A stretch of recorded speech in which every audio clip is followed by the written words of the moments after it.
மகாபிரிவ திருடிகளே சரணம். நல்லது நடக்கும், நல்லது மட்டுமே நடக்கும். நம்மளோட சேனல் நேயர்கள் அனைவருக்கும் என்னுடைய பணிவான வணக்கங்கள், கோடான கோடி நன்றிகள். இன்றைக்கி இந்த பதிவில் என்ன பார்க்க போகிறோம் அப்படின்னா, நம்ம தெரிஞ்சோ தெரியாமலோ செய்த பாவங்கள் நமக்கு தோஷங்களாக வந்து நிற்கும்.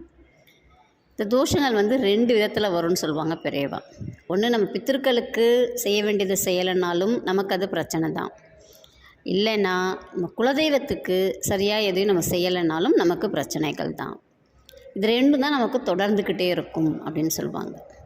நம்ம செய்கிற பிரச்சனைகளும் நமக்கு தோஷங்களாக வரும். இதை எப்படி போக்குறது, அதுக்கு தான் இன்றைக்கி நம்ம பார்க்க போகிறோம். ஒரு அம்மா என்ன பண்ணுறாங்கன்னா, பெரியவாவை பார்க்க வராங்க.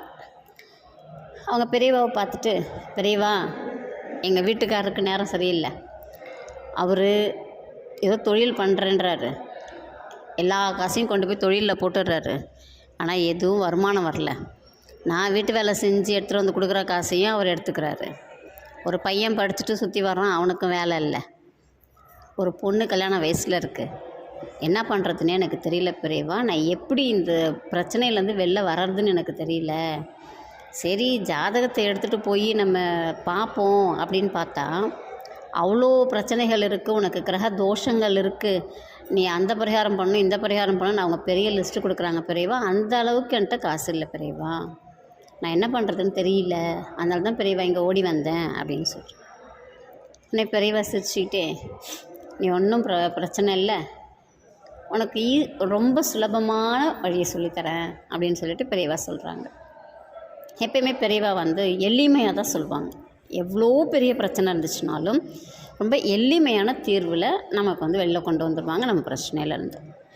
என்ன சொல்கிறாங்கன்னா, நீ தினமும் சமைப்பல்ல, ஒருத்தருக்கு தினமும் நீ சாப்பாடு கொடுக்குற மாதிரி நீ ஒருத்தருக்கு நீ இப்போ சாப்பாடு கொடுக்குற அப்படின்னா, அவங்க சாப்பிட்டு வயிறு நிறையும் போதே உன் தோஷம் குறைய ஆரம்பிச்சிடும்.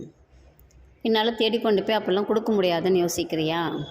கொஞ்சம் அரிசி தினமும் எடுத்து வை, அதை கொஞ்சம் மாவு மாதிரி அரைச்சி கொஞ்சம் வெல்லம் கலந்து எறும்பு புத்துக்கு போடு, உன் தோஷம் குறையும். அது எடுத்து சாப்பிட ஆரம்பிச்சிச்சு அப்படின்னாலே உன் தோஷம் குறைஞ்சி போயிடும். பசு இருக்குல்ல, அதுக்கு புல் அறுத்து கொண்டு வந்து போடு, இல்லை தினமும் ஏதாவது வாழைப்பழம் கொடுக்க முடிஞ்சால் கொடு. நீ கொடுக்க கொடுக்க எவ்வளோ பெரிய தோஷங்கள் இருந்தாலும் சரியாக போயிடும்.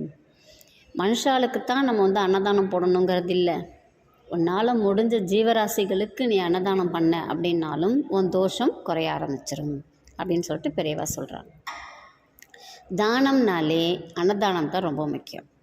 3 தானம் தான் நம்ம சொல்லுவோம்: அன்னதானம், சொர்ணதானம், பூமி தானம். சொர்ணதானம் பூமி தானம் யாரும் பண்ண முடியாது சட்டுன்னு, ஆனால் அன்னதானம் எல்லாராலையும் பண்ண முடியும்.